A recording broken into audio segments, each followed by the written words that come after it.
Naruto, genuinely, what do you think of? Do you think of ninjutsu? Do you think of Naruto and Sasuke? Do you think of the Hokage? I'll bet one of the things you don't think about when you think of Naruto, however, is sealing jutsus, also known as Fuin Jutsu. Now, this isn't because Fuin Jutsu and sealing jutsu aren't incredibly sick.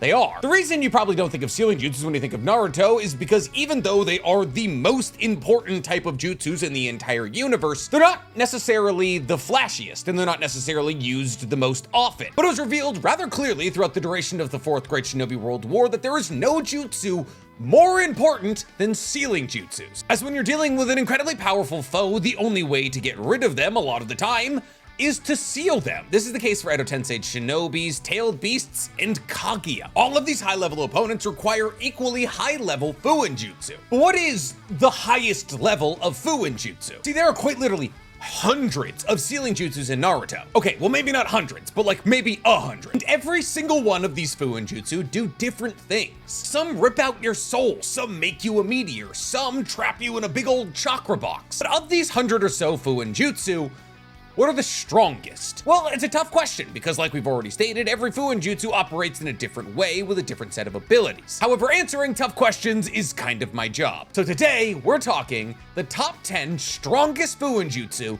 ranked and explained. Before we get to ranking or explaining anything, guys, please, for me, like this video, subscribe to the page, hit that noti bell. And if you're feeling particularly generous, guys, go ahead and follow my other YouTube channel, The Weeb Commander, where instead of talking Naruto and Boruto, I talk all other anime, except for Oshinoko, apparently, because tried talking about that and it flopped. But if you do want to hear me talk about Oshinoko or just other anime, then you're gonna love my anime podcast that I'm doing with Danny Mana, Otaku's Anonymous, where we break down everything that happened in anime this week. It's available on YouTube, Spotify, and Apple Podcasts. So sealing jutsus, they can range anywhere from a painted tiger jumping out of a scroll to drag you into said scroll to a giant golden mausoleum. Fuin Jutsu are just as diverse as ninjutsu or genjutsu, with each ninja having their own twist on the idea. But much in the same way that ninjutsu are diverse but have a hierarchical power system, so do Fuin Jutsu. And much in the same way as ninjutsu, since there's so many Fuin Jutsu, all of the top 10 are incredibly powerful. So finding one of these Fuin Jutsu to put at number 10 is a bit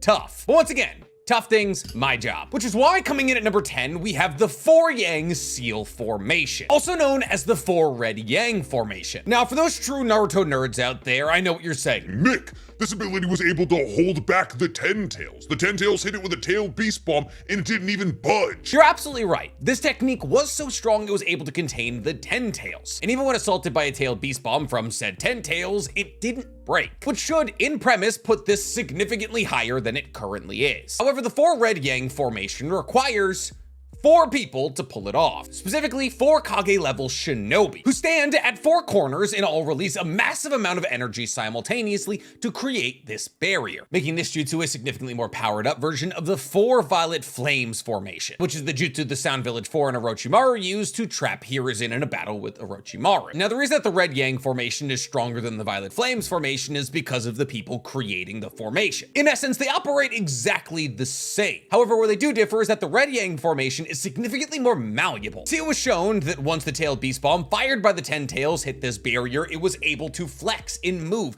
to equate for the amount of force being applied to it by the tailed beast bomb. And then it was able to channel that energy upwards and expel it from the top of the barrier. On top of this, because it's such a high level barrier, those who have created the barrier can make entrances and exits for people to either enter or exit from this barrier. So if this barrier is the greatest rendition of a 4-cornered barrier that we can get in Naruto, why is it coming in at number 10? Well, the power of this ability is not to be scoffed at. In terms of sheer sealing ability of any of the sealing jutsus on this list, it's definitely probably in the top 3. However, every other jutsu on this list except for one, and that's the number 1 spot, requires only 1 person to pull it off, while this jutsu requires 4 Kage level shinobi, which outside of the confines of a great war that involves every single ninja village, you will never find. Not to mention that the usage of this ability is incredibly chakra taxing for all of the 4 people using it, as both Hiruzen and Tobirama had to stop all of the clone techniques they had spread across the battlefield just in order to keep this barrier up. So yes, in raw power, this seal is incredibly useful, but in practical usefulness, it's almost impossible to pull off. And I like to take those kinds of things into account when talking about the strength of a jutsu. And the next entry on our list has usability in spades, as we've seen it used multiple times by one person. That jutsu would be the Grand Sand Mausoleum Seal, also known as the Desert Layer Imperial Funeral Seal. I massively prefer Grand Sand Mausoleum. Now, unfortunately, this jutsu has never really,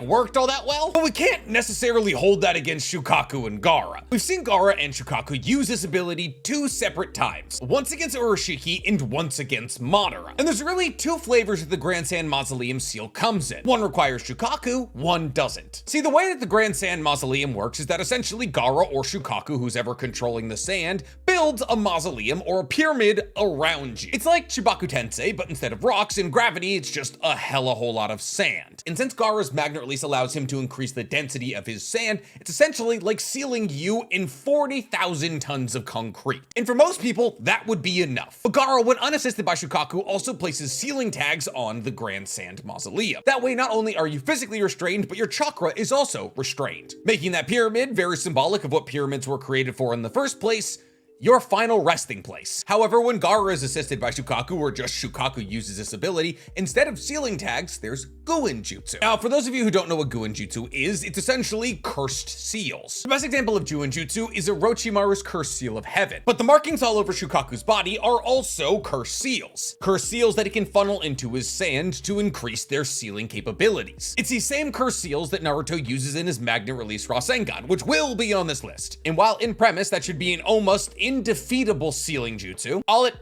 ever really does is get defeated. As when it's used against Madara, Madara just activates his Susanoo and stabs his way out. And when it's used against Urashiki, it does hold him for a couple of hours, but eventually he's able to break out. But the fact that one human or one-tailed beast forces Madara to activate his Susanoo to break out, or is able to hold an Otsutsuki for a couple of hours, is insane. Now imagine if this jutsu was used by 4 separate people simultaneously. It'd be kinda nuts, right? Next up, we got another sealing jutsu not from Konoha. Well, I guess it is kind of from Konoha, but it's also kind of not from Konoha, because of the treasured tools of the Sage of Six Paths, and his descendants do live in Konoha, but they also live in the Land of Lightning. So they're kind of from everywhere. He was like the starter of everybody. Who cares? Coming up at number 8, we have the Benishago and Kohaku no Johei. It's a shared spot because they both kind of do the same thing. See, technically the Kohaku no Johei is a bit stronger because the Benihisago can't be used by itself. See, the Benihisago has to be used in conjunction with 2 other sacred tools of the Sage of Six Paths, Kokinjo and the Shichi Saiken. And it's through the use of these 3 tools that you effectively get the same usage as the Kohaku no Johei. But let's go over it so it makes more sense for you. So the Benihisago is able to record somebody's word soul. By giving the command record, the person wielding the Benihisago is able to record the word that the person they're aiming the gourd at says the most. So for me, it would probably be in the confines of. That word soul then needs to be pulled out of the person the gourd was aimed at using the Kokinjo, the rope that they wore on their arm. And that word soul then needs to be severed using the Shichi Saiken. After you complete this relatively complicated process, if the person whose word soul you've stolen and sealed in the Benihisago ever says that word again or stops talking, they're sucked into the gourd. On top of this, if you say a homophone of the word that they sealed inside of the gourd, then you're also sucked in. So let's say the word that you say most often is dog. If you say God, you get pulled in. And this sealing ability has the ability to seal anybody who says the word or a homophone of their word, even if they were brought back using Edo Tensei. And therefore, if the wielders of these 3 sacred tools are strong enough to keep you talking and in battle for a long amount of time, eventually you will most likely be sucked into the gourd. And since there's hypothetically no higher limit to what this gourd can suck in, that means it could seal the likes of Kaguya or Madara, which would make sense when you consider the fact that these were tools used by Hagoromo, the Sage of Six Paths. Now, obviously, there's ways to battle against this. The second you have your word soul sucked into the gourd, you just say the word the every 3 seconds or something like that. And so long as the word you say the most isn't the, which honestly, there's a good chance that it is, you'll be fine. Now, the reason that the Kohaku no Johei is stronger than these 3 tools is because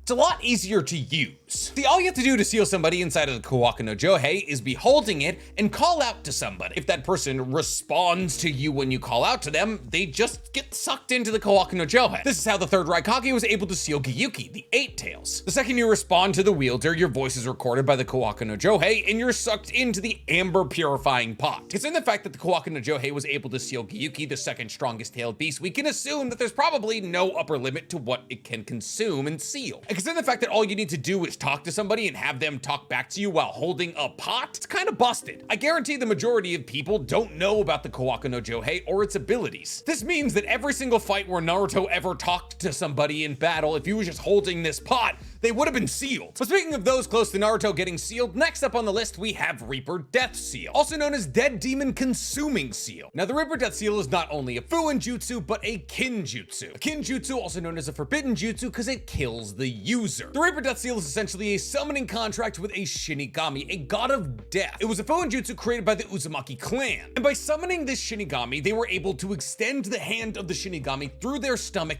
and into the stomach of the person they were fighting. It's at this point that the Uzumaki or whoever was using this technique would pull the soul out of their opponent and pull it into their own body. However, the soul would go beyond their own body, as both of their souls, once pulled out of their own respective bodies, would end up in the stomach of the Shinigami. Now, this is an absolutely brutal way to go. Not only is the Shinigami invisible to the person who's having their soul pulled out until the Shinigami comes into contact with their soul, which, mind you, is too late, as the second that the Shinigami gets a hold of your soul, you're not able to use chakra and you become entirely paralyzed. But once you do see the Shinigami, you are quite literally looking death in the face. Now, the reason that this ability was so powerful for the Uzumaki is because, well, the Uzumaki had more chakra than everybody else. See, the Reaper Death Seal is a chakra tug-of-war. The person using the jutsu and the person having the jutsu used on them are in a battle for who gets to keep their soul. If the person using it has more chakra than the person it's being used on, both of those souls are ending up in the Shinigami's belly. However, if the person it's being used on has more chakra than the person using it,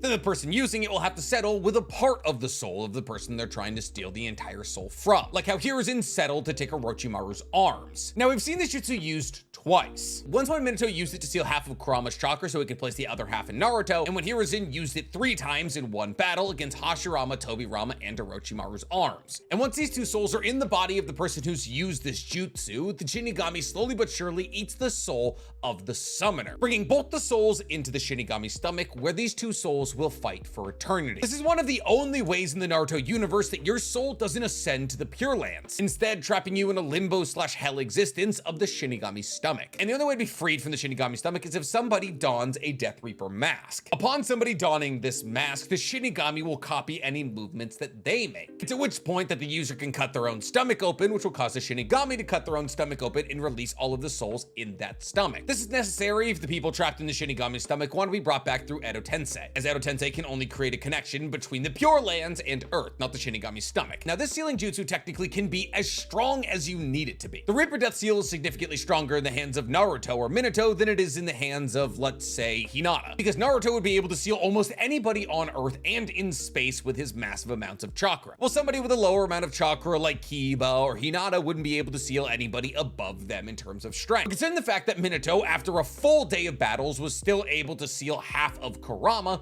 speaks to the strength of this ability. And even though it does kill the user, and I believe it's the only thing on this list that kills the user, it's still very strong. But speaking of killing the user, I guess this next entry in the list could hypothetically kill the user, because the next entry on our list is Chibaku Tensei. Now, this is a technique used by the Devapath of the Rinnegan. The Devapath creates a black sphere between his two hands, which is essentially a black hole. This black sphere creates an incredible attractive force of gravity that sucks up everything around it into a massive meteor. Now, the size of this meteor can vary. It essentially is directly tied to how much chakra Nagato decides to feed to the Devapath. And the reason this can be used as a sealing jutsu is much in the same reason that the Grand Sand Mausoleum can be used as a sealing jutsu. If the Devapath throws this black hole near you, you're gonna get sucked up into the black hole, and then guess what else is getting sucked up into the black hole? A whole lot of rocks. And since the gravity sphere remains at the center of this meteor, it's constantly pulling in all of the rocks, so that meteor is incredibly dense. The only person who's ever been known to break free from this ability is Naruto and Kurama. But in order to do so, Naruto had to manifest 8 out of the 9 tails of Kurama, basically almost releasing Kurama into Konoha. The only real way we've ever seen to counter this ability was used by Naruto and Itachi simultaneously, where both of them realized that escaping from Chibaku Tensei is next to impossible, therefore the only way to make sure you don't get caught in it is to destroy the black sphere at the center. So Naruto, Killer Bee, and Itachi all used their strongest offensive abilities and launched them at the black sphere when Edo Nagato tried to trap them in Chibaku Tensei. Upon destroying the black sphere, they no longer had to worry about being trapped inside of a meteorite. But these are really the only 2 counters we've ever seen to Chibaku Tensei, as Sasuke at the end of the war arc was able to seal 8.5 of the tailed beasts in his own Chibaku Tensei, and all 8.5 of these tailed beasts are unable to break out. Now, the reason that Naruto was able to break out and the half of Kurama wasn't able to break breakout is because tailed beasts actually become stronger when paired with the Jinchuriki. And Sasuke's Chibaku Tensei actually works a bit differently than Nagato. See, Sasuke doesn't actually make the black sphere that Nagato creates, instead just making his immobilized tailed beast targets kind of the center of gravity, making his Chibaku Tensei operate a lot like Six Paths Chibaku Tensei, but different. Madara was also seen using this ability, but he never used it in a sealing capacity, but he also made the black spheres. After Chibaku Tensei, we have Sage Art Magnet Release Rasengan. This is a technique that Naruto was able to pull off after inheriting the power of the Sage of Six Paths. So Naruto was able to make this technique by combining his Rasengan with Shukaku's Magnet Release. Because of this combination, when Naruto hits somebody with his Rasengan like he usually does, the curse markings from this Rasengan leech on over to the person he's hit. And the power of these curse markings is incredibly strong, because not only are the curse seals that Shukaku wields one of the stronger sealing forces in all of Naruto, but they're being amped by Naruto's Six Paths chakra, which is why this Kekkei Genkai Rasengan was able to seal one of Madara's Limbo clones. Now mind you, a Limbo clone is just a shadow clone, but in another dimension and therefore invisible. Being able to seal 1/4 of dual Rinnegan Jubidara's power is insane. Probably one of the more impressive feats of any jutsu on this list. However, there is the problem that this is tied to a Rasengan. Hypothetically, this could also be used with a Rasen Shuriken. A Rasen Shuriken that seals the opponent is kind of overkill, because if a Rasen Shuriken hits you, you are bisected. And while it is one of the more impressive feats out of any of the jutsus on this list, everything above it has more impressive feats. Specifically, another ability that was technically used by Naruto, because coming in at number 4, we have Adamantite Chains. Now, this jutsu wasn't really used by Naruto, it was more used by Kushina through the conduit of Naruto, but the chains came out of his body. Adamantite Chains is like the great fireball technique for the Uzumaki. In order to become a fully fledged Uzumaki, you need to be able to use Adamantite Chains, which is why every single Uzumaki we've ever seen in Naruto, outside of Nagato, I believe, has used Adamantite Chains. But Nagato wasn't raised by Uzumaki, and therefore he never learned how to use it. But I know for a fact that Karin and Kushina and Naruto have all used it. This ability for a long time was considered the premier sealing jutsu. This ability has an Uzumaki create Adamantite Chains out of their body that can seal pretty much anything. Now, the reason that this ability is so strong is because adamantite is the strongest material in Naruto. It's like the Naruto universe's vibranium. There is genuinely nothing that can destroy it. Even Orochimaru's Blade of Kusanagi, which is said to be able to cut through anything, can't cut through adamantite. Monkey King Enma, who was able to turn into an adamantite staff, said if he were to continue clashing with the Kusanagi blade, that he would be bruised, implying that Orochimaru's Kusanagi blade would be able to kind of dent adamantite, but certainly not sever it. So the ability to control and manipulate chains made out of the strongest material on Earth is quite the ability. A significantly weakened Kushina, who had literally just had Kurama pulled out of her forcibly and therefore was most likely going to die soon, was able to use adamantite chains to hold Kurama down by herself. And this wasn't half of Kurama, a full Kurama, more than 50% of the power of the Ten Tails. I have no doubt in my mind when I say that if Kushina hadn't just had Kurama pulled out of her, which is a death sentence, she would have been able to hold him down with next to no effort. And this is evidence of the fact that when she appears to Naruto in kind of his like spectral plane to help Naruto battle against Kurama from taking over his body, she's able to help him seal Kurama with, once again, next to no effort. Now, the only other circumstance we've ever seen of adamantite chains wasn't used in a sealing capacity. See, Karin used her adamantite chains as an attack, destroying a wooden Buddha construct that Toby had created. But if Kushina, with probably a tenth of her power, was able to use adamantite chains to hold down more than 50% of the Ten Tails' power, I don't think it's entirely crazy to assume that a full-blooded Uzumaki would be able to use adamantite chains to at least halt the Ten Tails for a good amount of time. But unfortunately, the best feats that we currently have for adamantite chains is Kushina holding down Kurama, which is still a very good feat. But let's keep this conversation about chains rolling, because coming up at number 3, we have the demonic statue chains. Now, this is an ability of the outer path of the Rinnegan that allows the user to manifest chakra chains that suppress anything it touches. We've seen this used by two separate people, Nagato and Obito, with Obito's being the far superior. These chains are not only powerful, but also possess a cursed seal that suppresses the power of tailed beasts, while also causing the tailed beasts an insane amount of pain. Obito is able to manifest these chains through the use of black receivers, and he implanted one of these black receivers in each of his 6 paths of pain, all 6 of which were turned into temporary Jinchuriki. And this way he was able to make sure if any of the 6 paths of pain that he created rebelled against him, he would be able to make the demonic chains from from their body and connect them back to his, which would not only put his pains in pain, but suppress their tailed beast abilities. We've also seen these chains manifest from the Ghetto statue. We saw this when Madara regained his Rinnegan and was now able to control the outer path. He used his ability to shoot chains out of the mouth of the Ghetto statue and have it bind all of the tailed beasts who were battling against him. He then dragged the tailed beasts into the Ghetto statue using this ability. Madara used this ability to seal all 9 tailed beasts simultaneously, which is technically something we saw in Chibaku Tensei, but Chibaku Tensei doesn't suppress Chakra. It just smashes you in there. Speaking of suppressing and smashing, coming up at number 2, we have Sage Art, Gate of the Great God. This technique is wild. This is a technique only ever used by Hashirama while he's in Sage mode, hence the Sage Art bit. And it essentially has Hashirama calling massive red Tori out of the sky. It's never really explained where he gets them. He might be quite literally pulling them out of Japan, who knows? There's no trees in the sky unless Skypiea exists in Naruto. Or with Area, that's an even deeper One Piece cut. These massive red Tori fall from the heavens and pin whatever they land on between the Tori and the ground. And these Tori vary in shape. They're not always massive. These Tori can be used on individual people or things as large as the Ten Tails. But outside of the fact that these gates are one of the most absolute binding forces in all of Naruto, those suppressed under these gates lose their will to oppose the jutsu that's suppressing them. That is to say that any will to break out of the suppression is erased, making those who are suppressed by these gates docile. This ability is so strong that Hashirama was not only able to suppress the Ten Tails, but it's Jinchuriki and Obito. Now, eventually Obito was able to control the power of the Ten Tails and break out from under these Tori gates. But mind you, Edo Hashirama is a significantly weakened version of Hashirama. I have no doubt in my mind that peak power Hashirama would have been able to use its ability to simply suppress the Ten Tails, and it never would have moved again. I mean, this is the man who went around and collected the tailed beasts like they were low-level Pokemon. He was catching Kurama like he was a Badoo. And Hashirama, since he's able to control the size of his Tori, is able to stack larger ones on top of smaller ones to increase the suppression power. When it comes to absolute strength and versatility in a sealing technique, it's hard to beat this one. Unless, of course, you get the power of your Earth's god that he used to seal his mother and create the moon, because that's what happens with our number 1 entry on the list,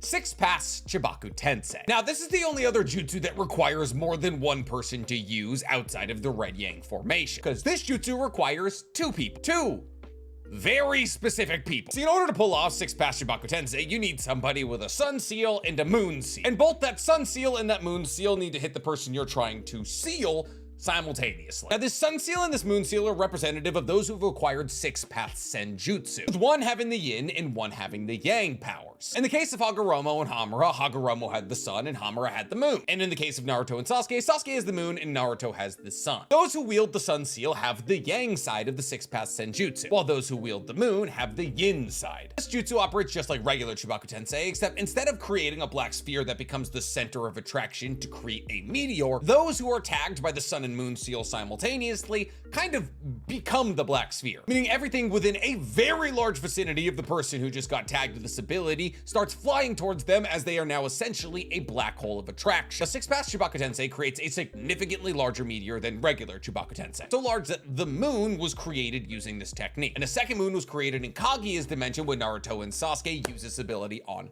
her. Outside of making you the center of attraction for a planet level of debris, this technique also suppresses the ability of the Rinne Sharingan, as the yin and yang combination of the 6 Pass Senjutsu are able to suppress that power. And on top of that, all of the chakra that somebody has inside of them is forcibly extracted once hit with this jutsu, meaning if even hypothetically you had enough chakra to claw your way out of a moon, you don't have that option. And the only way to ever be broken out of this jutsu is if somebody wielding the Rinnegan summons you out of that core, which is what Madara unknowingly did when he cast Infinite Tsukiyomi. But so long as the person you seal doesn't have some amalgamation of their will walking around on Earth manipulating the entirety of human history to make sure that you come back in a couple thousand years, you're probably good. And that's it, the top 10 strongest Fuin Jutsu in Naruto. Did I miss any powerful Fuin Jutsu? Do you guys have a favorite Fuin Jutsu? Tell me in the comments below. And while you guys are down there, please, for me, like this video, subscribe to the page, and hit that noti bell. Grand Sand Mausoleum was so good in Jump Force. I hate that it's never worked in Naruto.